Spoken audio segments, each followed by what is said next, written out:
క్రీస్తేసు ప్రభువు తన రక్తాన్నిచ్చి కొన్నటి సంఘమునా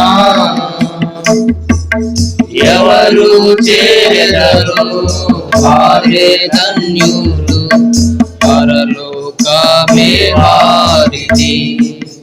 ఎవరు చేరెదరు వారే ధన్యులు పరలోకమే వారిది.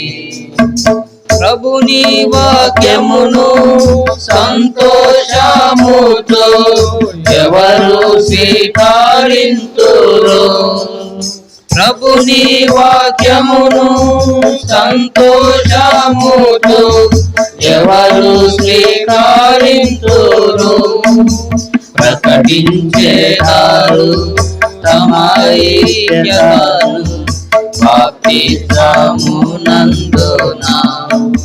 ప్రకటించేదారు తమ ఐక్యతను బాప్తిస్మమునందున క్రీస్తేసు ప్రభువు తన రక్తాన్నిచ్చి కొన్నటి సంఘమునా ఎవరు చేరెదరు వారే ధన్యులు పరలోకమే వారిది. ఎవరు చేరెదరు వారే ధన్యులు పరలోకమే వారిది.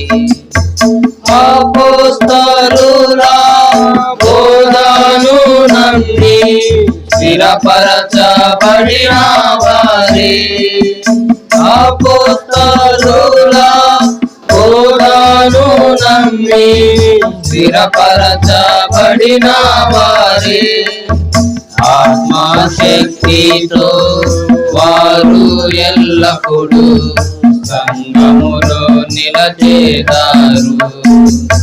ఆత్మశక్తితో వారు ఎల్లప్పుడూ సంఘములో నిలచేదారు. క్రీస్తు ప్రభువు తన రక్తాన్నిచ్చి కొన్నటి సంఘమునా ఎవరు చేరెదరు వారే ధన్యులు పరలోకమే వారిది. ఎవరు చేరెదరు వారే ధన్యులు పరలోకమే వారిది.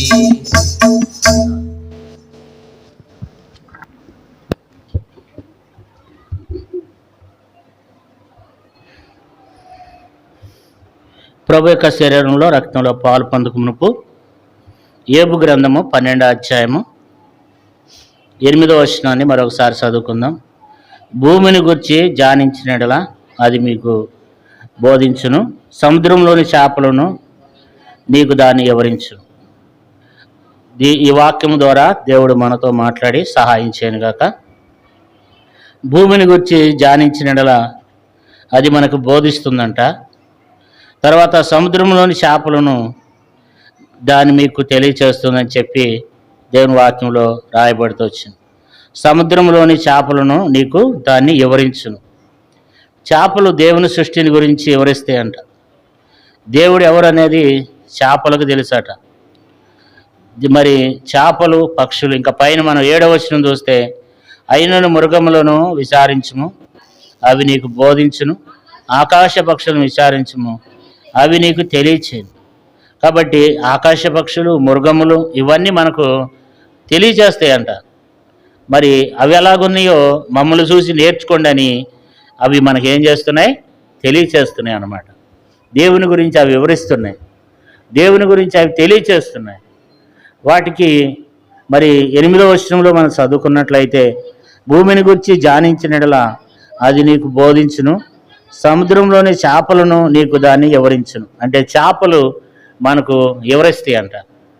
ఎప్పుడైనా మనం చేపలను నిదానించి చూసినప్పుడు, వాటి జీవిత విధానాన్ని మనం చూసినప్పుడు అవి కూడా ఏం చేస్తాయంటే మనకు వివరిస్తాయి అంట.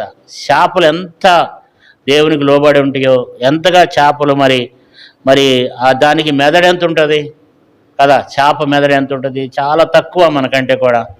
వాటికి మనంత జ్ఞానం ఉండదు, మనంత వాటికి తెలివి ఉండదు. అయినా సరే వాటి దగ్గరికి వెళ్ళినప్పుడు అవి మనకి ఏం చేస్తాయంటే వివరిస్తాయి అంట కదా. కాబట్టి వాటిని మనం గ్రహించలేము. కానీ వాటికి బైబిల్ లేదు, సేవకులు లేరు, మందిరం లేదు కదా.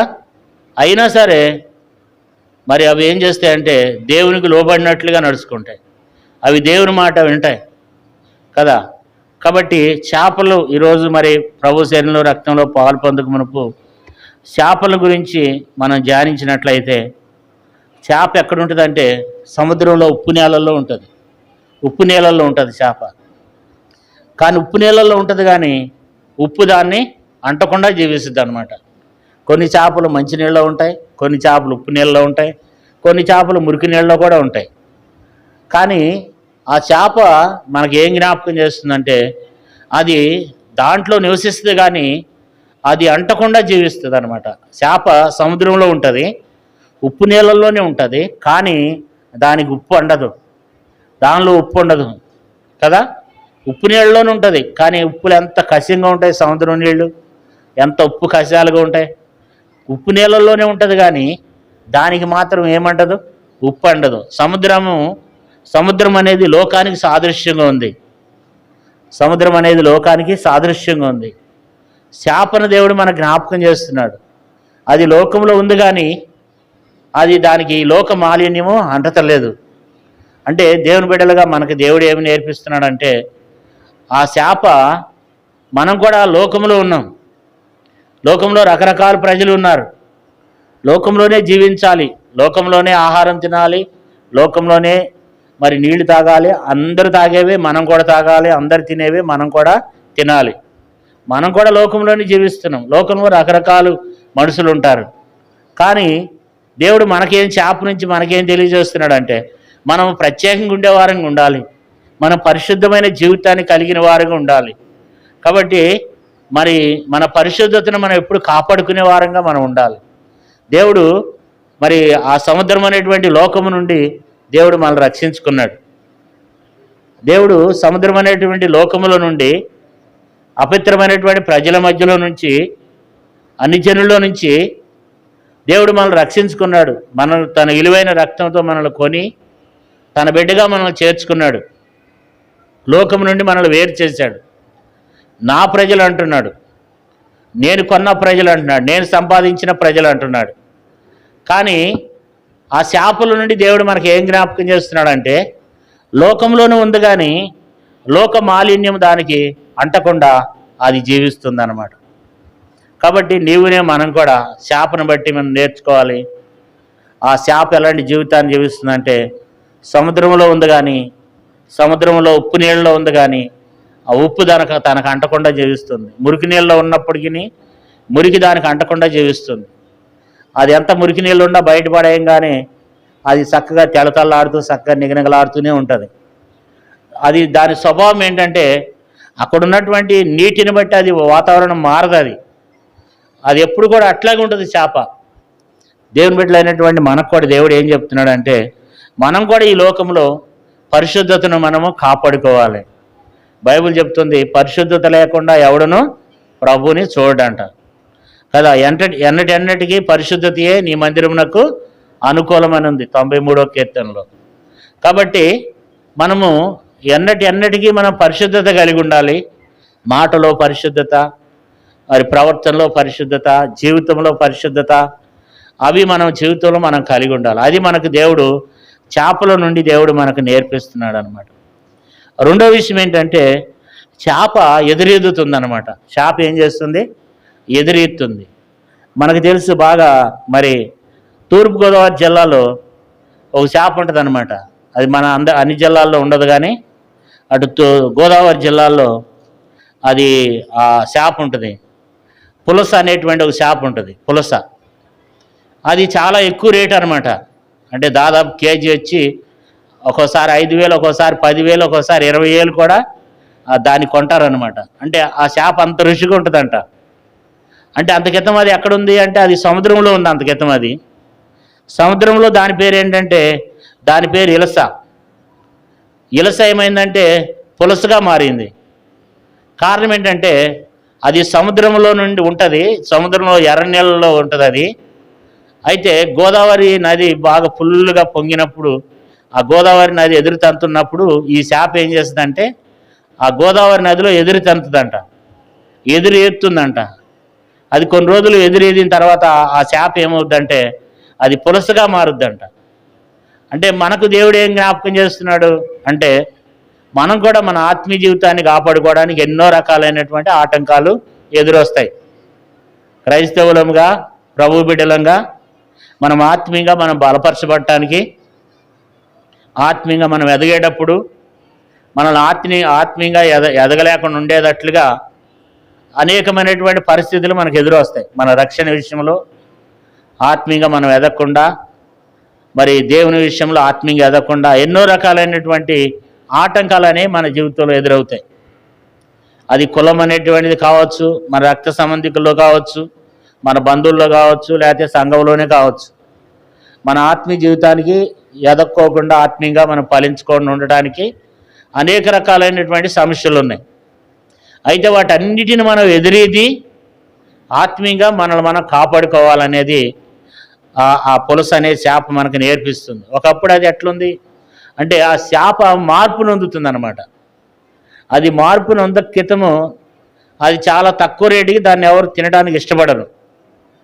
అది ఇలసగా ఉన్నప్పుడు దాన్ని అందరూ తినడానికి ఇష్టపడరు. నాకంటే ముఖ్యంగా చేపల గురించి మీకు బాగా తెలుసు, ఎందుకంటే మన ఏరియా అంతా చేపలు రొయ్యలు పండిస్తారు కాబట్టి మా ఏరియాలో అంత చేపలు ఏమి లేవు, అన్ని పంట పొలాలే. వాస్తవానికి నాకు చేపల గురించి అంతగా తెలియదు, కానీ నేను అనేక సార్లు విన్నాను, సేవకుల ద్వారా విన్నాను కనుక చెప్తున్నాను అనమాట.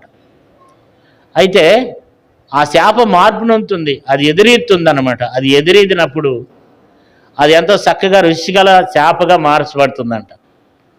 ఆ చేప చూడటానికి కూడా చాలా బాగుంటుంది, తినటానికి కూడా అద్భుతంగా దాని పులుసు. మరి ప్రజలు ఎంతోమంది ఇష్టపడతారు దాన్ని, పెద్ద పెద్ద ఉండేవాళ్ళు దాన్ని ఇష్టంగా తింటారనమాట.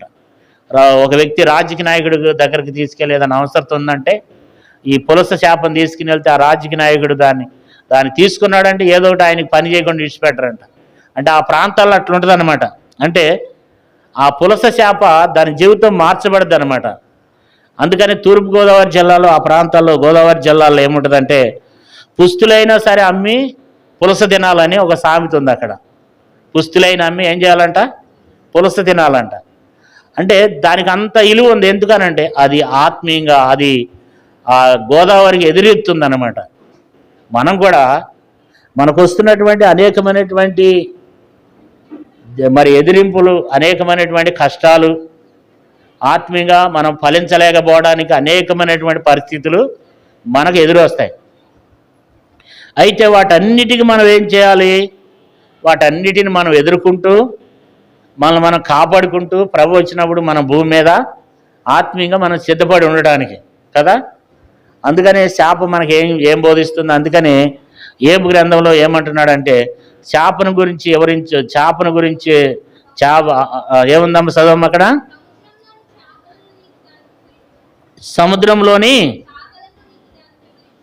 సముద్రంలోని చేపలు మనకు ఎవరిస్తాయి అంట. అంటే చేపలు చిన్నవే, కానీ చిన్నవి ఉంటాయి, చాలా పెద్దవి ఉంటాయి. కానీ అది ఏం చేస్తుంది అంటే అది మనకి ఎవరిస్తుంది అంటే దానికి ఒక దేవుని వాక్యం ఉండదు, సేవకులు ఉండరు, దేవుని మందిరం ఉండదు, ప్రతి ఆదివారం ఇట్లా బోధించేవాళ్ళు ఉండరు, ఇట్లా ఉండాలి ఆత్మీయంగా దానికి చెప్పేవాళ్ళు ఎవరు లేకపోయినా దాని దగ్గరికి వెళ్తే అది మనకి ఎవరిస్తుందంట. దాన్ని చూసినప్పుడు కానీ మనం దాన్ని ఆలోచించాం. ఎప్పుడు మనం ఏం చేస్తాం, చేప దొరికితే దాంట్లో ఏ పులుసు వేసుకోవాలి, ఎట్ట వండాలనేది మనకు తెలుసు. కానీ దాని దగ్గర దాని యొక్క జీవితాన్ని మనం చూసినప్పుడు దానిలోనేటువంటి జీవితాన్ని చూస్తే అది ఎంతో దేవునికి ఇష్టకరమైనటువంటి చేపగా ఉంది కదా. పరిశుద్ధతను కాపాడుకుంటుంది, తర్వాత ఎదురీస్తుంది అనమాట. ఆత్మీయ జీవితంలో మనం కూడా ఎదురీదే వారంగా ఆత్మీయంగా మనం బలపరచబడడానికి అనేకమైనటువంటి ఎదిరింపులు వచ్చినప్పటికీ కొన్నిసార్లు మందిరానికి వెళ్ళొద్దు అంటారు కొంతమంది, కొన్నిసార్లు ఆ మందిరం బాగోలేదంటారు. రకరకాలుగా మనం రక్షణలో ఆత్మీయంగా ఎదగకుండా ఉండడానికి ఎన్నోకమైనటువంటి ఆటంకాలు అనేవి మన జీవితంలో వస్తాయి. అయినప్పుడు కూడా మనం దేవుని మందిరాన్ని విడిచిపెట్టకుండా, దేవుని సన్నిధిని విడిచిపెట్టకుండా, దేవుని శరీరంలో రక్తంలో పాలు పొందకుండా ఉండకుండా, మనం క్రమం తప్పకుండా మనం దేవునిలో ఆత్మీయంగా మనం ఎదగాలనే దానికి ఈ యొక్క మరి శాపను దేవుడు మనకు జ్ఞాపకం చేస్తున్నాడు అనమాట కదా.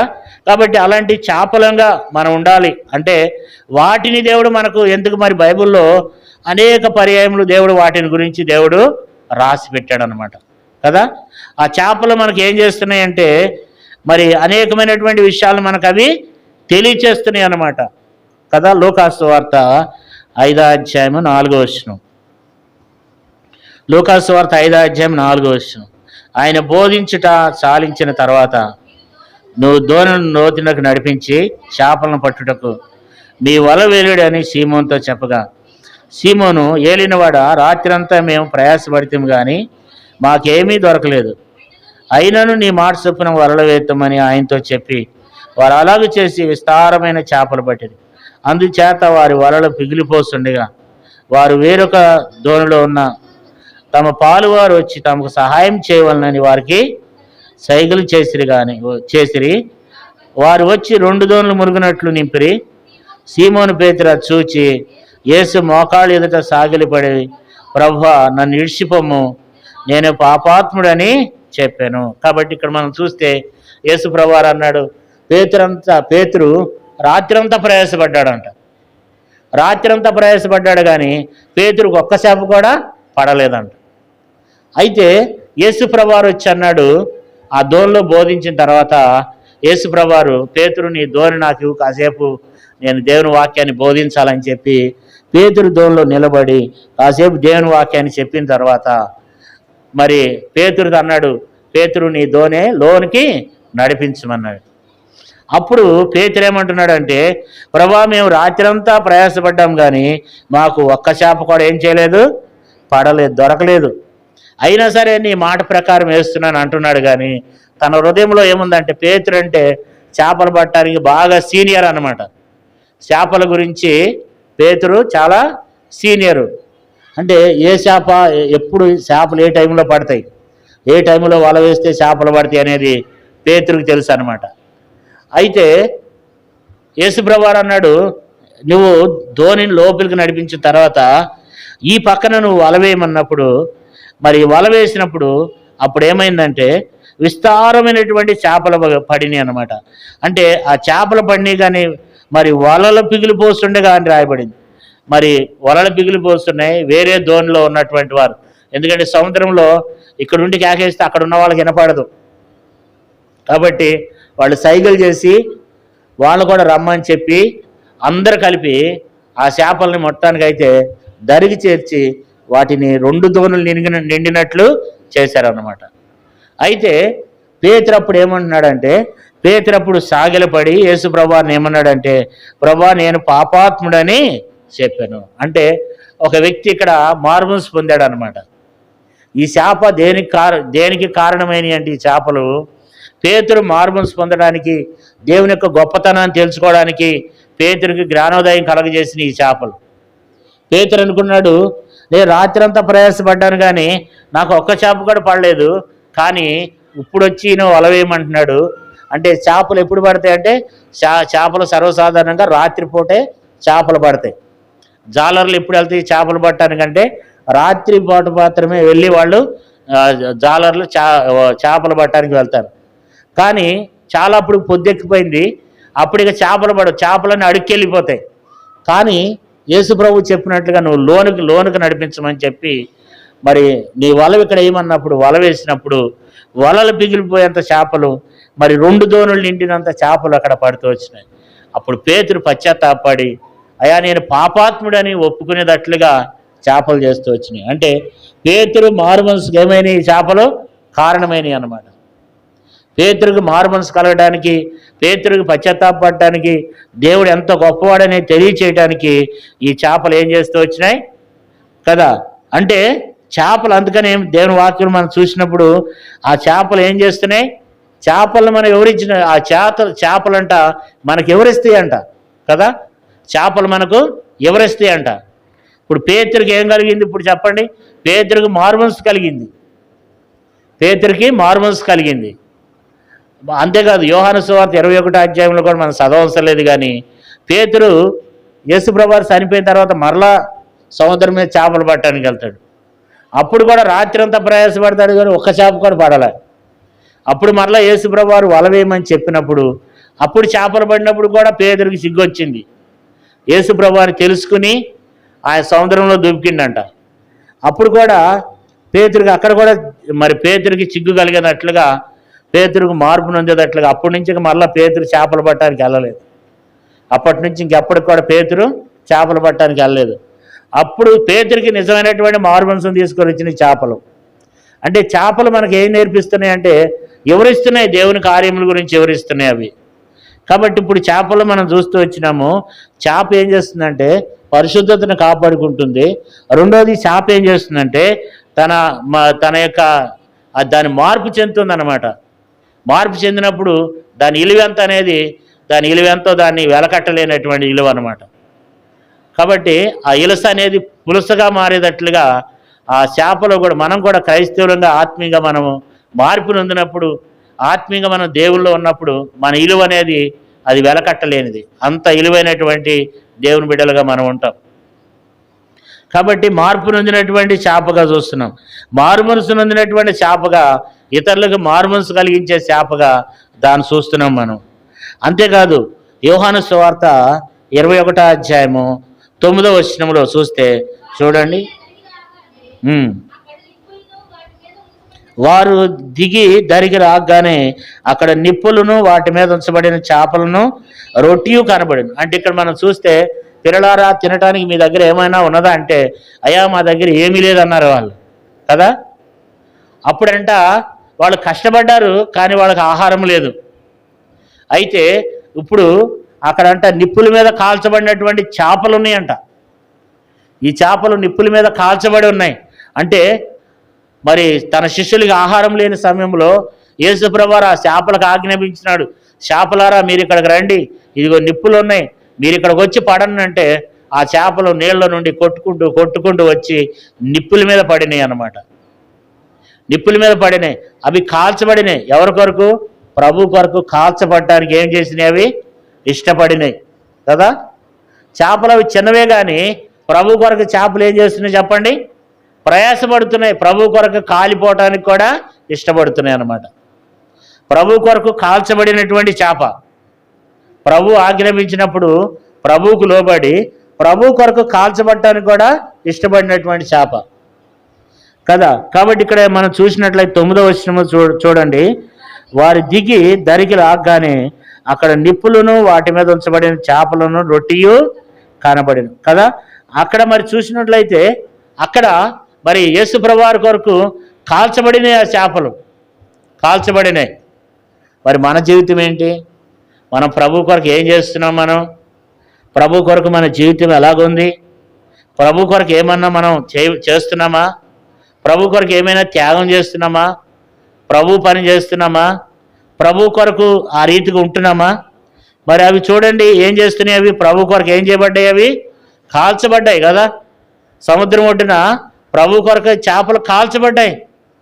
కారణం ఏంటంటే అవి ఇష్టమైనవి. యేసుప్రభువారు మరి వాటికి ఆజ్ఞాపించుంటాడు, చేపలారా మీరు అందరూ వచ్చేసేయండి, ఈ మంటల మీదకి వచ్చేసేయండి అంటే ఆ చేపలు ఏం చేసినాయి?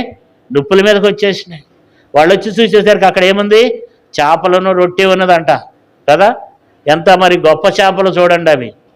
కానీ వాటికి అంత జ్ఞానం లేకపోయినప్పటికీ ఆ చేపలు ఏం చేస్తున్నాయి అంటే ప్రభువు కొరకు కాల్చబడటానికి ఇష్టపడినటువంటి చేపలు కదా. అంతేకాదు ఈ చేపలు ఏం చేస్తున్నాయంటే మత్తయి సువార్త 17వ అధ్యాయం, మత్తయి సువార్త 17వ అధ్యాయము, మత్తయి సువార్త 17వ అధ్యాయము 24వ వచనం నుండి చూసినట్లయితే వారు కపెర్నహూమునకు వచ్చినప్పుడు అరశేకేలు అను పన్ను వసూలు చేయవారు పేతురు ఎదుకు వచ్చి, మీ బోధకుడు ఈ అరశేకేలు చెల్లింపడాని అడగగా చెల్లించినను. అతడు ఇంటిలోనికి వచ్చి మాట్లాడక మునిపే యేసు ఆ సంగతి ఎత్తి, సీమోను నీకేం తోచున్నది? భూరాజులను శంకరులను పన్ను ఎవరి యొద్ద వసూలు చేయుదురు? కుమారుల యొద్దన అన్యుల యొద్దన అని అడిగినప్పుడు అతడు అన్యుల యొద్దనే అని చెప్పగా, అలాగైతే కుమారులు స్వతంత్రులే. అయినను మనం వారికి అభ్యంతరం కలగ చేయకున్నట్లు నువ్వు సముద్రమునకు పోయి గాలం వేసి మొదట పైకొచ్చు చేపను పట్టుకుని దాని నోరు తెరసిన ఎడల ఒక చెకేలు దొరుకును, దాన్ని తీసుకుని నా కొరకును నీ కొరకును వారికి ఇమ్మని అతనితో చెప్పాను. ఇక్కడ పేతురు యేసు ప్రభువారి దగ్గరికి కొంతమంది పన్ను కట్టమని వచ్చారు. ఆ రోజుల్లో వాళ్ళు సుంకం వసూలు చేసేవాళ్ళు, పన్ను కట్టించుకునేవాళ్ళు, మనుషుల దగ్గర పన్ను కట్టించుకునేవాళ్ళు. అయితే వాళ్ళు వచ్చి అంటున్నారు, బయట మాట్లాడుతున్నారు పేతురుతో, మీ బోధకుడు పన్ను కట్టడా అని మాట్లాడుతున్నారు. అయితే కడతాడని చెప్పి పేతురు లోపలికి రాగానే ఆ సంగతి యేసు ప్రభువారు ఎత్తి అంటున్నాడు, మరి ఆ మాట మాట్లాడుతూ మన వారికి అభ్యంతరకరంగా ఉండకున్నట్లు మనం ఏం చేద్దామంటే, నువ్వు సముద్రానికి వెళ్ళు, ఒక గాలం తీసుకుని వెళ్ళు. నువ్వు గాలం వేస్తే మొట్టమొదటి ఒక చేప పడుతుంది. ఆ చేప నోరు పగలదీసి చూస్తే దాంట్లో ఒక చెక్కేలు ఉంటుంది. చెక్కేలు అంటే మరి మనం ఈ రోజుల్లో ఒక కాయిన్, మనం ఒక రూపాయి కాయిను, లేకపోతే 10 రూపాయల కాయిను, లేకపోతే 20 రూపాయల కాయిన్స్ కూడా వచ్చేసినాయి. అంటే అలాంటి ఆ రోజుల్లో చెక్కేలు అనేటువంటి మరి ఉండేటువంటి ఒక కాయిన్ అనమాట. ఆ చేప మరి దానికి సముద్రంలో దానికి ఎక్కడ దొరికిందో తెలియదు, కానీ లేకపోతే ఎవరైనా ఆ సముద్రంలో మునిగిపోయినప్పుడు కానీ లేకపోతే ఎట్లన్నా కానీ ఆ షెకేల్ అనేది ఆ రోజుల్లో ఆ చలామణి అవుతున్నటువంటి దినాలు.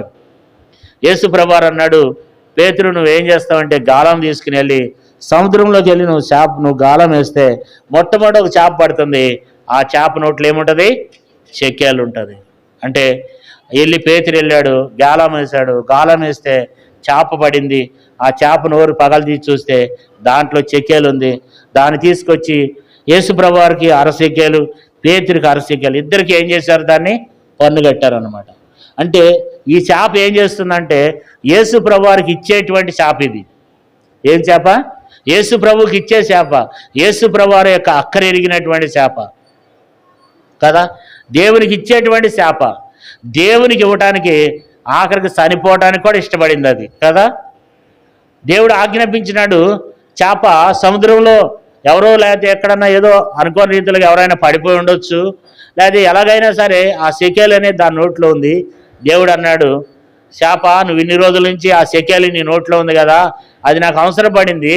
నువ్వేం చేస్తావంటే పలానా చోట పేతురు అనేటువంటి వ్యక్తికి వచ్చి గాలం వేస్తాడు, నువ్వేం చేస్తావంటే ఆ గాలంకి వచ్చి గాలం పట్టుకో, నిన్ను బయట పడేసిన తర్వాత ఆ మనిషిని నీ నోరు పగలదీసి చూస్తాడు. నీ నోట్లో ఉన్నటువంటి షెకేలు ఇడిచిపెట్టమన్నప్పుడు పేతురు చెప్పినట్లుగానే చేశాడు.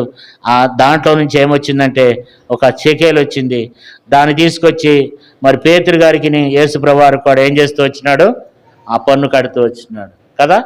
ఎంత త్యాగం చేసింది ఆ చేప. చిన్న చేపే కదా, ఒక గాలానికి పడే చేప అంటే ఎంత ఉంటుంది? మహా ఉంటే 2 కేజీలు, లేకపోతే ఒక 5 కేజీలు అనుకుందాం పని. 5 కేజీల కంటే ఎక్కువ గాలానికి రాదు, లేదా 10 కేజీలు అనుకుందాం. అయితే ఆ చేపలో ఏముంది? అది చిన్న చేపే, కానీ దానికి అది దేవునికి ఎంతగా లోబడుతుంది, దేవునికి ఇవ్వటానికి అది ఇష్టపడుతుంది కదా.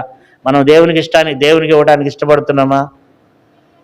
దేవునికి ఇవ్వగలుగుతున్నామా? మనం దేవునికి ఇవ్వటానికి చివరికి తన ప్రాణం కూడా పోగొట్టుకుంది కదా. దాన్ని ఏం చేయాలంట? దాని నోరు పగలదీసి చూసినాడలా అదేం చేస్తుందంట? దాని నోరు తెరిసినాడలా ఒక చెక్కేలు దొరుకును. కాబట్టి నోరు పగలదీయాలి. నోరు పగలదీస్తే కడుపులో నుండి చెక్కేలు అనేది బయటకు వచ్చింది కదా.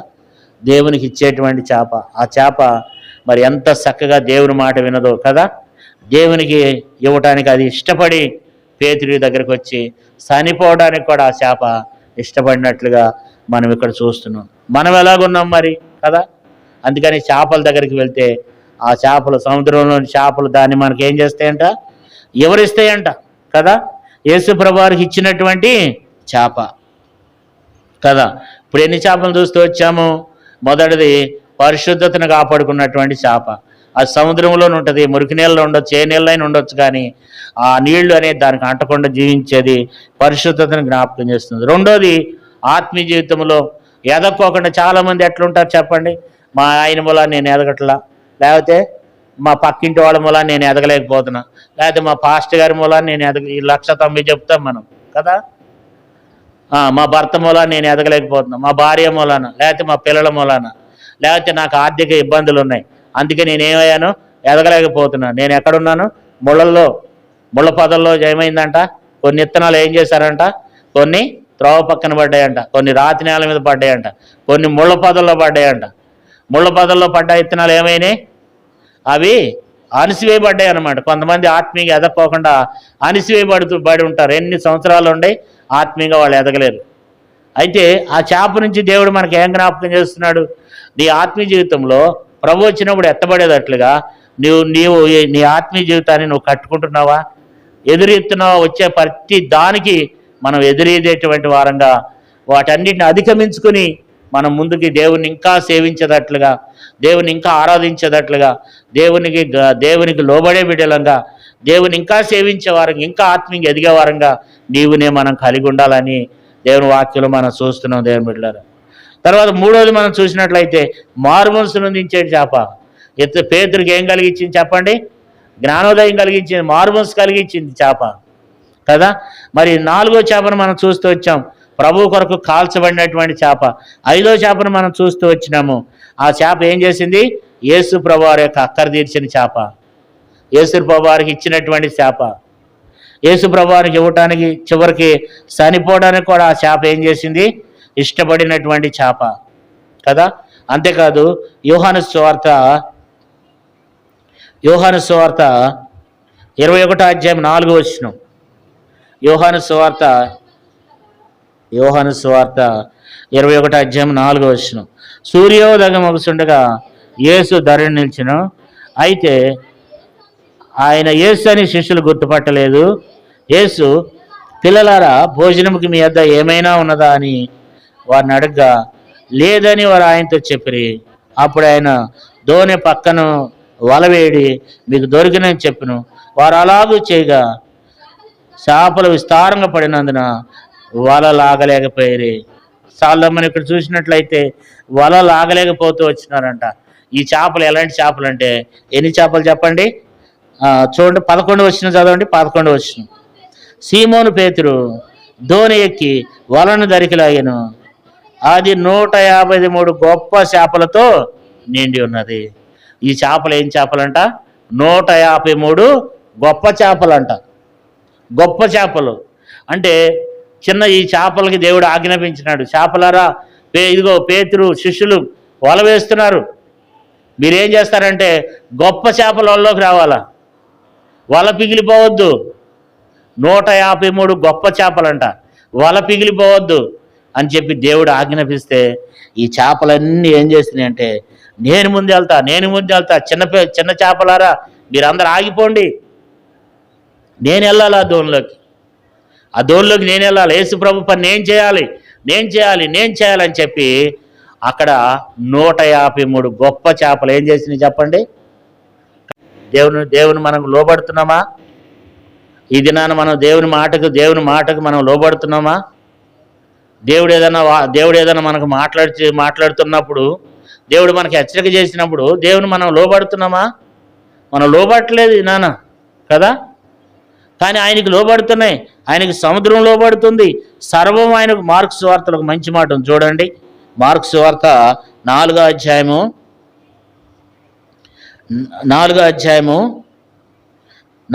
వచనం. వారు మిక్కిలి భయపడి ఈయనెవరో గాలియు సముద్రము ఈయనకు లోబడుచున్నాయని ఒకరితోనొకడు చెప్పుకునేది కదా. ఈయనెవరో అని చెప్పి ఒకరికొకడు ఏం చేస్తున్నారంట? చెప్పుకుంటున్నారంట కదా. వారు మిక్కిలి భయపడి ఈయన ఎవరో గాలియు సముద్రం ఈయనకి ఏం చేస్తున్నాయి? లోబడుతున్నాయి అని చెప్పుకుంటున్నారంట. గాలి లోబడుతుందంట, సముద్రం లోబడుతుంది, చేప దేవునికి లోబడుతుంది. చేప దేవునికి ఏం చేస్తుంది? లోబడుతుంది. మనం లోబడుతున్నామా? మనం లోబడితే ఎప్పుడు వస్తాం చెప్పండి? మందిరానికి ఎన్నింటికి రావాలా? మీరే చెప్పాలి. చర్చ్ ఎన్నింటికమ్మా చెప్పండి కొంచెం బిగ్గరగా. 9 గంటలకు. ఎప్పుడు వచ్చాం అంటే లోబడనట్ట? మీరే చెప్పాలా? లోబట్టలేదు కదా. కారణం ఏంటంటే లోబడని స్థితిలో ఉంటున్నాం మనం. లోబడినట్లు అనుకుంటాం మనం అంతే, కానీ లోబట్టలేదు. ఎన్నిసార్లు చావుకులు చెప్పినా ఏం చేయం చెప్పండి, మనం లోబడం. యేసు ప్రభువారు చెప్పినా లోబడం. ఎందుకంటే ఆయన యేసు ప్రభువారు అని మనకు తెలియదు కదా. ఒకవేళ తెలిసినా సరే లోబడమేమో కదా. మరి అలాంటి ఆ లోబడే తత్వం అనేది మనలో ఉండదు దేవుని బిడ్డలారా కదా. చేపలు కూడా ఏం చేస్తున్నాయంటే, చేపలు లోబడుతున్నాయంట. అవి చిన్నవే కానీ చేపలు ఏం చేస్తున్నాయి, లోబడుతున్నాయి. దేవుని మాటకు అవి ఏం చేస్తున్నాయి అంటే, దేవుని మాటకు ఆ చేపలు ఎంతో లోబడుతూ వస్తున్నాయంట కదా. మనం ఎలాగున్నామంట, మరి ఆ యొక్క స్టెఫను అంటాడు, స్టెఫను రాళ్ళతో కొట్టబడుతున్నప్పుడు చూడండి, అపోస్తుల కార్యములు 7వ అధ్యాయము 51వ వచనం. అపోస్తుల కార్యములు 7:51. ముస్కర్లారా, హృదయములను చెవులను దేవుని వాక్యమునకు లోపరచునలను వారులారా, మీ పితరుల వలె మీరును ఎల్లప్పుడూ పరిశుద్ధాత్మను ఎదిరించుచున్నారు. మీ పితరుల ప్రవర్తనలో ఎవరిని హింసింపక ఇందురు. ఆ నీతిమంతుడు రాకను గురించి ముందుగా తెలియచేసిన వారిని చంపిరి, అయినను మీరు ఇప్పుడు అప్పగించి హత్య చేసిన వారైరి. కాబట్టి మరి స్టెఫను అంటున్నాడు, ముస్కర్లారా, హృదయములను చెవులను దేవుని వాక్యమునకు లోబర్సునలను వారులారా, మీ పితరుల వలె మీరును ఎల్లప్పుడు ఏం చేస్తున్నారు, పరిశుద్ధాత్మను ఎదిరిస్తున్నారు కదా. అక్కడ ఒకటేసింది ఏముంది, వంచని మెడగల వారులారా, హృదయములను చెవులను సున్నతి పొందిన వారులారా కదా. కాబట్టి ఎలా ఉన్నామంటే కఠినమైపోయినాం. దేవుని మాట కఠినమైపోయింది మనకు. ఎంత మనం దేవుని వాక్యాన్ని చెప్పినా సరే లోబడే స్థితిలో లేము. స్టెఫను కూడా మాట్లాడితే ఏం చేశారు చెప్పండి, 54 వచ్చిన చూడండి. వారి మాటలు విని కోపంతో మండిపడి అతన్ని చూచి పండ్లు కొరికిరి కదా. దేవుని దినాన్ని కూడా చాలామంది ఏదైనా చావుకు లేదని హెచ్చరిక చేశారనుకోండి, పండ్లు కొరుకుతారనమాట. ఇక పండ్లు కొరుకుతారు. ఇక వాళ్ళు చెప్పుకుంటారనమాట విశ్వాసులు, ఏంటి పాస్టర్ గారు అట్లా మాట్లాడుతున్నాడు ఏంటి, ఎట్లా చెప్తున్నాడు ఏంటి ఆయన. కాబట్టి దేవుని వాక్యానికి లోబడినటువంటి స్థితిలోనికి మనం వెళ్ళిపోతున్నాం కదండి. కాబట్టి దేవుని మాటకు లోబడుతున్నామా, దేవుని మాటలు మనం అంగీకరిస్తున్నామా. కాబట్టి చేపలు ఏం చేస్తున్నాయి చెప్పండి, లోబడుతున్నాయి. చేపలు లోబడుతున్నాయి. మనం లోబడుతున్నామా? లోబడాలి. లోబడితేనే ఆశీర్వాదం. బైబిల్ ఏం చెప్తుంది, లోబడనులేని ప్రజలకు శ్రమ అంట. కాబట్టి లోబడాలి దేవుని వాక్యానికి. దేవుడు ఒక దినాన్ని మనం లెక్క అడుగుతాడు, నువ్వు లోబడుతున్నావా కదా. 153 ఏం పడ్డాయి, గొప్ప చేపలంట కదా. గొప్ప చేపలు, పెద్ద చేపలు పడుతూ వచ్చినాయంట కదా. పెద్ద చేపలు, గొప్ప చేపలు, చిన్న చేపలను అంటున్నాయంట. చిన్న చేపలారా మీరు ఆగండి, యేసు ప్రభువారు మాకు చెప్పాడు, మేమే పడతాం. 153 గొప్ప చేపలు చచ్చిపోవడానికి ఇష్టపడ్డాయి కదా, దేవుని మాట వీరిని వినటానికి ఇష్టపడ్డాయి. మనం ఇంకెప్పుడు లోబడతాం చెప్పండి. ఆ చేపలు ఏం చేస్తూ వచ్చినాయంటే యేసు ప్రభువారికి లోబడుతూ వచ్చినాయి. కాబట్టి నీవునే మనం కూడా లోబడేటువంటి వారంగా మనం కలిగి ఉండాలని ఆ చేపలను దేవుడు మనకు ఏం చేస్తున్నాడు, జ్ఞాపకం చేస్తున్నాడు. ఇంకా మనం చూసినట్లయితే మరి 7వ చేపను కూడా మనం చూద్దాం. చూడండి, యోనా గ్రంథము 7వ చేపను కూడా మనం చదువుకుందాం. యోనా గ్రంథము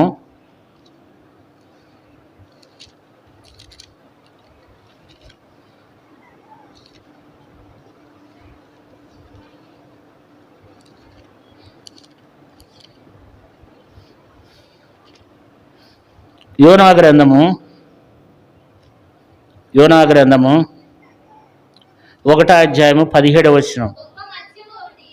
గొప్ప మత్స్యం ఒకటి యోనాని మింగవలనని యెహోవా నియమించి ఉండగా యోనా 3 దినములు ఆ మత్స్యం యొక్క కడుపులో ఉండెను. ఇక్కడ మనం చూసినట్లయితే గొప్ప మత్స్యం ఒకటి యోనాని మింగవలనని యెహోవా నియమించుండు. దేవుడు నియమించిండంట. దేవుడు అన్నాడంట, చేప తిమింగలమా, ఇదిగో నా సేవకుడు నా మాట వినుకోకుండా యోనా వెళ్ళిపోతున్నాడు. నీనేవి పట్టణానికి వెళ్ళమంటే తర్షీసుకి వెళ్ళిపోతున్నాడు. ఆయన ప్రవర్తే కానీ నా మాట వినటం లేదు. నేను ఒక చోటికి వెళ్ళమంటే ఆయన ఇంకో చోటికి వెళ్ళిపోతున్నాడు. ఆయన మూలన ఎంతో నష్టం జరుగుతుంది. ఓడలో ఉన్న సరుకులన్నీ కింద పారేస్తున్నారు. చివరికి ఆయన్ని కూడా వేస్తారు నీళ్ళల్లో. నువ్వేం చేస్తావంటే రెడీగా ఉండాలా కదా, ముందే చేపకి నియమించిండంట. ఇంకా కొద్దిసేపటికి ఏం చేస్తారు, నీళ్ళల్లో వేస్తారు యోనాని. మరి పొరపాటున ఎక్కడైనా చచ్చిపోతాడు. నువ్వేం చేస్తావంటే రెడీగా కాసుకుని ఉండాలా. దేవుడు దానికి నియమించిండంట. నియమిస్తే ఈ చేప అంట రెడీగా కాసుకుని ఉందంట. యోనా ఎప్పుడు పడతాడా మింగుదామని కదా, యోనా ఎప్పుడు పడతాడా అని చెప్పి ఆ చేప కాసుకుని కూర్చుందంట కదా. అంటే దేవుని మాట ఎంత చక్కగా ఉంటుంది ఆ చేప. దేవుడు నియమించిండంట. మరి మనల్ని కూడా దేవుడు ఒక్కొక్క దానికి ఒక్కొక్క పని కొరకు దేవుడు మనల్ని నియమించినాడు. మనం ఏం చేస్తున్నాము దేవుని పని? దేవుని పరిచర్యలో చేపలు కదా, మరి ఎంత చక్కగా చేస్తున్నాయి చేపలు. దేవుని పరిచర్యలో చేపలు రకరకాలుగా యేసుప్రభువు వాడుకున్నాడు వాటిని కదండి. వాటన్నింటిని ఎందుకు వాడుకున్నాడు? వాటిని కూడా ఎందుకు వాడుకున్నాడు అంటే మనకంటే అవే దేవునికి లోబడుతున్నాయి. యోనాని మింగవలనని దేవుడు అంట మరి చేపకు ఆజ్ఞాపించినాడంట. ఆ చేప తన్నాడంట, చేప నువ్వేం చేస్తావంటే యోనాని ఏం చేయొద్దు, పొరపాటుని కూడా అరిగించుకోవద్దు. నువ్వు నోరు ఇట్లా ఆడిచ్చావనుకో యోనా అరిగిపోతాడు. నోరు తెరవద్దు, నోరు తెరవకోకుండా ఉండాలా. నువ్వు నోరు ఇట్లా ఆడటం ద్వారా లేదా ఇటు అటు నువ్వు ఇరుచుకోవడం ద్వారా యోనా అరిగిపోతాడు. నువ్వేం చేయాలంటే ఏం తినొద్దు, నువ్వు ఉపవాసం ఉండాలి 3 దినాలు. యోనా కోసం దేవుని కోసం 3 దినాలు ఉపవాసం ఉండి 3 దినాలు తన కడుపులో పెట్టుకుని ఏం చేసిందంట, దేవుడు ఆజ్ఞాపిస్తే ఏం చేసింది చూడండి. 10వ వచనం, 2వ అధ్యాయం 10వ వచనం. అంతటా యెహోవా మత్స్యమునకు ఆజ్ఞేయిగా. చూసారండి ఎంత గొప్ప దేవుని ఆజ్ఞలు గైకుంటుందో చేప కదా. మింగమన్నప్పుడు మింగుతుంది, కక్కమన్నప్పుడు కక్కుతుంది. చేపలే కానీ అవి మనకి ఏం చేస్తున్నాయి, ఎవరిస్తున్నాయి అవి మనకు.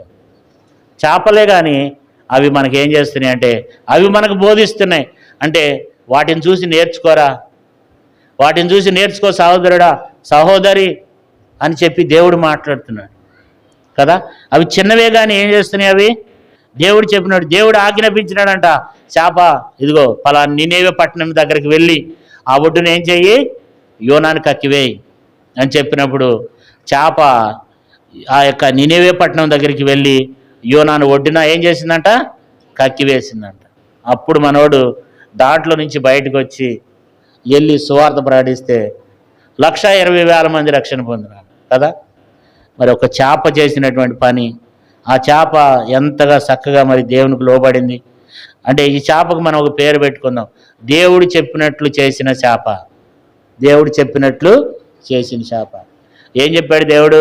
నియమించండి, రెడీగా ఉండు, కాసుకుని ఉండు, వచ్చేస్తున్నాడు యోనా, వేస్తారిక నీళ్ళల్లో వేస్తారిక అని నాకు చెప్తున్నాడు.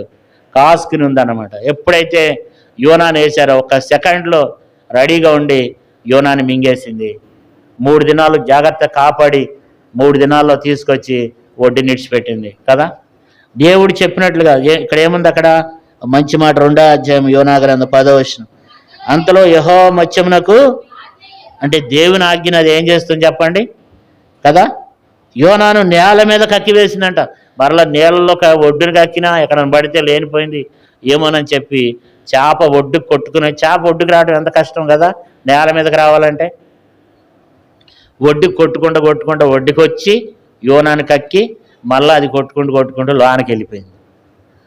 దేవునికి మరి ఎంత చక్కగా అది దేవునికి లోబడుతుంది ఆ చేప, దేవుడు చెప్పినట్లు చేసిన చేప. కాబట్టి మనం ఎలాగున్నాం, మనకి ఎన్ని వాక్యాలు, మనల్ని బలపరచడానికి విశ్వాసులు, మనకు వాక్యాలు చెప్పడానికి సేవకులు, మనల్ని గద్దించడానికి పెద్దవాళ్ళు సేవకులు, ఎన్ని రకాలుగా మనకు బైబిల్ మనం బలపరచబడడానికి దేవుని వాక్యాలు ఎంత ఉన్నప్పటికైనా ఏమన్నా దేవునికి లోబడుతున్నామంటే దేవునికి ఏమాత్రం కూడా ఏం చేయట్లేదంటే దేవునికి మనము లోబడనటువంటి స్థితిలో ఉన్నాం. దేవుని మాటను అంగీకరించే స్థితిలో, దేవుని మాటను మనం వినే స్థితిలో మనం లేము కదా. కాబట్టి మరొక చేపను కూడా మనం జ్ఞాపకం చేసుకుందాం. ఆ చేప యేసుప్రభు వారి చేతులకు వచ్చిన చేప. 5 రొట్లు 2 చేపలు 5,000 మందికి పంచిపెట్టినాడంట కదండి కదా. మనం చూసినట్లయితే మరి చదవంశ లేదు, మత్తయి సువార్త 14:19 ఒక సందర్భం ఉంటుంది. మార్కు సువార్త 6:41 ఒక సందర్భం ఉంటుంది. లూకా సువార్త 9:16 ఒక సందర్భం ఉంటుంది. యోహాను సువార్త 6:11 ఒక సందర్భం ఉంటుంది. ఈ సందర్భం 4 సార్లు 4 పత్రికల్లో ఆ చేపల గురించి రాయబడింది. 5 రొట్లు 2 చేపలు 5,000 మందికి పంచిపెట్టాడు. అంటే యేసు ప్రభువు చేతిలో ఎరవబడటానికి ఇష్టపడిన చేప, యేసయ్య చేతిలోని ఎరవబడింది. అది యేసు ప్రభువు చేతిలో ఉండటానికి ఇష్టపడింది. యేసు ప్రభు వారి చేతిలోనికి వచ్చినటువంటి చేప. మనం కూడా దేవుని చేతిలోనికి రావాలా, మనం కూడా దేవుని చేత ఎరవబడాలా, అనేక మందికి ఆశీర్వాదకరంగా మార్చబడతాం. మనం దేవుని చేతిలోనికి వచ్చినప్పుడు మనము అనేక మందికి దీవెనకరంగా మార్చబడతాం కదా. కాబట్టి బైబిల్లో రాయబడింది, మత్తయి సువార్తలో, మార్కు సువార్తలో మరి రాయబడింది, యోహాను సువార్తలో రాయబడింది ఆయన పట్టుకొని అని. లూకా సువార్త 9:16 ఆయన చేపను ఎత్తుకుని దాన్ని విరిసి ఆశీర్వదించినప్పుడు అనేక మందికి ఏమైందో చెప్పండి, అనేక మంది ఆకలి తీర్చింది ఆ చేప. యేసయ్య చేతిలోనికి రావాలి, మనం దేవుని చేతిలోనికి రావాలా, దేవుని హస్తాల కిందకి రావాలా, దేవుని చేతిలోనికి రావాలా, దేవుని చేత ఎడవబడాలా, దేవుని చేత విరవబడాలా. ఎప్పుడైతే మనం దేవుని చేత విరవబడతామో ఆశీర్వాదం దీవెన కలుగుతుంది. దేవుని చేతిలోనికి రావాలి. చాలామంది మనం దేవుని చేతిలోకి రావటం లేదు, దేవుని దగ్గరికి రావటం లేదు, దేవునికి హృదయం ఇవ్వట్లేదు, పూర్తిగా దేవుని దగ్గరకు రాలేకపోయిన స్థితిలో ఉంటున్నాం కదా. కాబట్టి ఇప్పుడు చేపలు మనకి ఏమి నేర్పిస్తున్నాయి? అవి అనేక విషయాలు నేర్పిస్తున్నాయి కదా. పరిశుద్ధత ఎట్లా మమ్మల్ని చూసి నేర్చుకోండి ఈ చేపలు. ఎప్పుడైనా ఆలోచించామా వాటిని? అవి చేపలే కదా, మనం చూసేదా లేదు. ఏ చేపలు బాగుంటాయి? బొమ్ములు అయితే బాగుంటాయి, తర్వాత మట్ట గుడిసెలు అంటారు కదా, కొంతమంది అవి ఇష్టపడతారు, కొంతమంది బొమ్ముడాయలు అయితే బాగుంటాయి. తుళ్ళు కావాలి మనకి, తుళ్ళు అయితే బాగుంటాయి, లేకపోతే బొచ్చే. ఇట్లా మనం అంటే ఏదైతే రుచి కూడా చూస్తాం, కానీ వాటి జీవితం ఏంటి, అవి ప్రభువుకి ఏం చేసినాయి, బైబిల్లో అవి దేవునికి ఏం చేసినాయి అనేది ఎప్పుడైనా మనం ఆలోచిస్తామా? ఆలోచించాం. చేప తెచ్చుకుని దాని కొరకు మసాలా నూరుతాం, కర్రీ వండుతాం. ఇంకా అబ్బా బాగుందా, బాగా కొంచెం నూరు తక్కువ వేసి అబ్బా అది సరిగా ఈ సువాసన వస్తుంది ఇట్లా. కానీ ఆ చేప గురించి ఎప్పుడన్నా ఎన్నిసార్లు చేప తెచ్చుకున్నావు కదండి. ఆ చేప ఏమి నేర్పిస్తుంది, ఆ చేప ఏం బోధిస్తుంది మనకు, మనం ఎలాగుండాలా, ఆ చేపలను బట్టి మనం నేర్చుకోవాలా. అందుకనే యోబు గ్రంథం 12 మనం చదువుకుంటూ వచ్చినాం. 8 సముద్రంలోని చేపలు దాన్ని వివరించును. నువ్వు ఎట్లా ఉండాలో చేప దగ్గరికి వెళ్ళు, చేపను తీసుకో, చేపను చూడు, బైబిల్లో ఉన్న చేపలను చూడు. అవి ఏం చేసినాయి అంటే, మొట్టమొదట నేను 8 విషయాలు చెప్పినాను. మొదటిది ఏంటంటే అవి పరిశుద్ధతను కాపాడుకున్నాయి. అంటే లోకం అనే సముద్రంలో తను కాపాడుకుంటూ వచ్చింది. ఉప్పులో కలిసిపోవాలి. అది సముద్రంలో ఉన్నప్పటికైనా సరే ఉప్పు వేసుకోవాల్సిందే, లేకపోతే సప్పగానే ఉంటుంది. అది నేను కూడా మనం కూడా అట్లా ఉండాలా. రెండోది, అది ఎదురెత్తుంది, గోదావరికి ఎదురెత్తుంది అనమాట. అది ఎక్కడ ఉంటుందంటే సముద్రంలో ఉంటుంది. అది ఇలస దాని పేరు. అప్పుడు ఎవడు దాన్ని కొనడు. కానీ అది గోదావరికి ఎదురెదినప్పుడు దాని స్వరూపం మారిపోయి అది పులసగా మారినప్పుడు కేజీ 400, కేజీ 4,000, 5,000, 20,000 కూడా దాన్ని కొంటారు. అంత ఇలువైంది అయిపోయింది అది. అంటే శాప మార్పు నొందినటువంటి జీవితాన్ని చూపిస్తుంది మనకు. మనం కూడా అట్లాంటి వారంగా మనం కూడా ఆత్మీయ జీవితంలో ఆత్మీయ ఎదగాలి, దేవునిలో వర్ధిల్లాలనే విషయాన్ని మనకు ఆ శాప మనకు జ్ఞాపకం చేస్తుంది. అంతేకాదు లూకా సువార్త 5 4-8 పేతురు మారుమనసు పొందడానికి ఈ శాప సహాయపడింది. పేతురు పశ్చాత్తాపడి, ప్రభా నేను పాపాత్ముడని యేసు ప్రభువారి పాదాలు ఎదుట సాగిలపడ్డాడు కదా. అలాంటి చేపలుగా మనం ఉండాలా. అలాంటి వ్యక్తులంగా ఇతరులకు మన ద్వారా మారుమనసు కలుగుతుందా? అంతేకాదు యోహాను సువార్త 21:9 చదువుకున్నాం. కాల్చబడిన చేపలు, సముద్రం ఒడ్డున నిప్పులు ఉన్నాయి కానీ దాని మీద చేపలు లేవు. యేసు ప్రభువారు అడిగాడు, పిల్లలారా మీ వద్ద ఏమైనా ఉండేంటి? అయ్యా మా దగ్గర ఏమీ లేవు. అయితే యేసు ప్రభువారు ఆజ్ఞాపించినాడు, చేపలారా కొన్ని వచ్చి నిప్పుల మీద పడండి. సముద్రం నుంచి కొట్టుకుంటూ వచ్చి నిప్పుల మీద పడ్డాయి. చేపలు కాల్చబడ్డాయి ప్రభువారి కొరకు. మనం కాల్చబడుతున్నామా? మనం ఆ దేవుని కొరకు ఎంత పని చేస్తున్నాం? తర్వాత చేపలు దేవునికి ఇస్తున్నాయి. పేతురుతో చెప్పినాడు మత్తయి సువార్త మరి 17వ అధ్యాయము 24వ వచనం నుండి మనం చూసినాం. మరి యేసుప్రభువారి యొక్క అక్కర తీర్చింది, యేసుప్రభువారికి ఇచ్చింది ఆ చేప. మనం కూడా దేవుని పని కొరకు ఇస్తున్నామా? దేవుని అక్కర తీరుస్తున్నామా? మనం అలాంటి చేపలుగా మనం ఉంటున్నామా? ఆ చేప దేవునికి ఇవ్వటానికి చనిపోవడానికి కూడా ఇష్టపడింది. ఎంతో త్యాగం చేసింది ఆ చేప. తర్వాత యోహాను సువార్త 21వ అధ్యాయం 4వ వచనంలో చేపలు ఎన్ని చేపలు అంట? 153 గొప్ప చేపలు దేవునికి లోబడ్డాయి. మనం దేవునికి లోబడుతున్నామా? దేవుని మాట వింటున్నామా? నమ్మకంగా ఉంటున్నామా? దేవునికి లోబడుతున్నామా? వాక్యానికి లోబడుతున్నామా? ఎలాంటి స్థితిలో ఉంటున్నాం మనం అంటే లోబడని వాళ్ళని స్థితిలో. మనం ఇవన్నీ రకరకాలుగా మన పేర్లు పెడుతూ వచ్చినాం, కానీ ఈ చేపలన్నీ ఒక్కటే తెలియజేస్తున్నాయి, ఏంటంటే దేవునికి లోబడుతున్నాయి. ఒక్క మాటలో చెప్పాలంటే ఈ చేపలన్నీ కూడా ఏం చేస్తున్నాయి చెప్పండి? అన్నీ దేవునికి లోబడుతున్నాయి. ఇంక అంతేగా. మన వాటికి రకరకాల పేర్లు పెడుతూ వచ్చినాము మనకున్న జ్ఞానాన్ని బట్టి. కానీ ఇవన్నీ కూడా చివరికి అవన్నీ కూడా ఏం చేసినాయి అంటే అవన్నీ కూడా దేవుడు చెప్పినట్లు చేస్తున్నాయి. అవన్నీ దేవుని మాట వింటున్నాయి, దేవునికి లోబడుతున్నాయి. నీ నా జీవితంలో ఎట్లున్నాం? మనం లోబడుతున్నామా దేవుని మాటలకు? ఎప్పుడు మన మందిరం ఎప్పుడు అంటే 9ంటికి అయితే 9:30, 10, 11, 12ంటికి వస్తున్నారు కొంతమంది. బల్లవత్తమానం స్టార్ట్ అయిపోతుంది అనమాట కదా. కొంతమంది అంటున్నారు, అన్న బుధవారం నాడు ఏం చేయాలంట? సంఘ ప్రార్థన అంట, అందరి కొరకు చేయొద్దంట. ఎందుకని? ఉండలేరంట, కూర్చోలేరంట. 7 కాడ నుంచి 9 దాకా ఏం చేయలేరంట అండి? కూర్చోలేకపోతున్నారంట.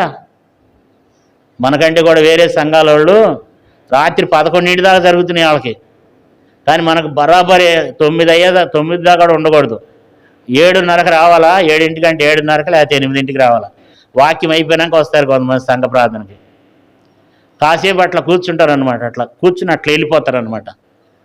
మన దేవుని కొరకు ఏం చేస్తున్నాం చెప్పండి? దేవుని కొరకు ఏమి నడుచుకుంటున్నాం? నిలబడి నేను గొప్పవాడిని అని కాదు, నేను కూడా మీలాంటి వాడిని. నాకుతో కూడా దేవుడు మాట్లాడుతున్నాడు, నీతో కూడా మాట్లాడుతున్నాడు. మందిరం 9 కంటే 10ంటికి, 11ంటికి, 12ంటికి మధ్యలో లేస్తావు, అటు వెళ్తావు, అట్లా మన ఇష్టం వచ్చినట్టు చేస్తాం. మరలా అట్టని చెప్పకూడదు. చావుకుడు ఏం చెప్పాలా? నువ్వు పొలంలో ఉంటే ఆశీర్వదించబడతావు, పట్టణంలో ఉంటే ఆశీర్వదించబడతావు, ఇవి చెప్పాలా. అప్పుడు అబ్బా సేవకుడు బాగా చెప్పాడు ఈరోజు. ఈ సేవకుడే ఎప్పటికి మనం ఈయనే ఉండాలా. మనం కనుక బైబిల్ ఏం చెప్తుంది తెలుసా అండి? దిద్దుబాటు నీకు ఏమైంది చెప్పండి? అసహ్యం కదా. మన తప్పుని దిద్దుకోవాలి దేవుని బిడ్డలారా. మన పిల్లలు మంచి స్కూళ్ళు వేస్తాం, ఎందుకని? వాళ్ళు బాగా స్టడీ చెప్తారని. మరి ఆత్మీయ విషయాల్లో దేవుని వాక్యం ద్వారా మనకు ఇంకా కొన్ని మంచి విషయాలు చెప్పాలి, ఇంకా కొంచెం మనల్ని గద్దించాలి అనే స్థితిలో మనం ఉండలేకపోతున్నాం. ఎందుకని? మనకేముందంటే దిద్దుబాటు మనకేమైందంట? అసహ్యం అయిపోతుందంట. దిద్దుబాటు నీకు అసహ్యం కదా. బైబిల్లో ఒక మాట ఉంది చూడండి, సామెతల గ్రంథం 9వ అధ్యాయం 7వ వచనం చదవండి. సామెతలు 9:7. అపహాస్యకులు బుద్ధి చెప్పువాడు తనకే నింద తెచ్చుకును, భక్తిహీనులను గద్దించేవాడు అవమానమే కలుగును. చూసారండి బైబిల్ ఏం చెప్తుందండి? బైబిలే చెప్తుంది మనకు. అపహాస్యకులకు బుద్ధి చెప్తేనంట తనకే నిందంట కదా. తర్వాత ఇంకేముంది? భక్తిహీనులను గద్దించేవానికి అవమానమే కలుగును. 8వ వచనం చూడండి. అపహాస్యకును గద్దించకము, గద్దించిన వాడు నిన్ను ద్వేషించును, జ్ఞానం గలవాని గద్దింపగా వాడు నిన్ను ప్రేమించును, జ్ఞానం గలవానికి ఉపదేశం చేయగా వాడు మరింత జ్ఞానం నొందును. కదా, ఎంత చక్కని మాట దేవుడు రాసి పెట్టాడు చూడండి. మనం గద్దించినప్పుడు దానికి లోబడాలి, ఇంకా మరి ఎక్కువ ప్రేమిస్తాడంట. జ్ఞానం గలవాడిని గద్దించినప్పుడు అంట, ఉపదేశం చేస్తేనంట మరింత జ్ఞానం నొందుతాడంట. నీతి గలవానికి బోధ చేయగా వాడు జ్ఞానాభివృద్ధి నొందుతాడంట. బైబిల్ ఎంత చక్కగా సులభమని చెప్తున్నాడంట. అంటే మనం జ్ఞానాన్ని తోసివేస్తున్నాం అన్నమాట, దేవుని మాటను తోసివేస్తున్నాం. ఎప్పుడు వస్తున్నాం మనం? 12ంటికి వస్తున్నాం. రాకూడదు అలాగా. సమయానికి వచ్చేది నేర్చుకోవాలి. అది మనం ఇక్కడ నుంచి దేవుడు మాట్లాడే మాట అది. ఎప్పుడైనా ఆలోచించండి, ప్రభువా 12ంటికి 9ంటికి చర్చ అయితే 12ంటికి మీ మందిరానికి వెళ్తాం చిత్తమా, 9ంటికి వెళ్తాం చిత్తమా? దేవుడిని అడగండి, దేవుడే చెప్తాడు. దేవుడు ఏం చెప్తాడు? దేవా మందిరం చర్చి 9ంటికి, నేను 10ంటికి వెళ్తున్నా, అది నీ చిత్తమా నా చిత్తమా అని అడగండి. అట్లా వెళ్తాం నీ చిత్తమేనా అడగండి, దేవుడు చెప్తాడు నీకు. కాబట్టి మనం చేపల వలె ఏం చేయాలా? చేపలు ఏం చేస్తూ వచ్చినాయి, మరి ఆ చేపల్లాగా మనం కూడా ఉండాలి. అందుకే చేపలను చూసి మనకి దేవుడు ఏమంటున్నాడంటే, చేపలను చూసి మనం ఏం చేయాలంట? నేర్చుకోవాలా. చేపలను చూసి మనం దేవునికి చేపలన్నీ కూడా అటన్నిటికి ఒకటే పేరు ఏంటంటే, అవన్నీ దేవునికి లోబడినాయి. పెద్ద చేపలే కావచ్చు, చిన్న చేపలే కావచ్చు, గాలానికి పడే చేపే కావచ్చు, మనిషిని మింగే చేపే కావచ్చు, గొప్ప చేపలే కావచ్చు, కానీ అన్నీ కలిసి ఏం చేస్తున్నాయి? యేసయ్యకి లోబడుతున్నాయి. నేను నిలబడిన నేను కూర్చున్న మన అందరం కూడా యేసయ్యకి లోబడినప్పుడు మనం నిత్య జీవాన్ని స్వతంత్రించుకుంటాం. యేసయ్యని మనం సంతోషపరుస్తాము. దేవునిలో మనం ఆనందంగా ఉండగలం. నిత్య రాజ్యములో యుగములు ఉండగలం. దేవుడి కొద్ది మాటలను దీవించి ఆశీర్వదించున్నారు. మనము మోకరించండి, మనం పరీక్షించుకుని ప్రభు యొక్క శరీరంలో రక్తంలో పాలు పొందాం.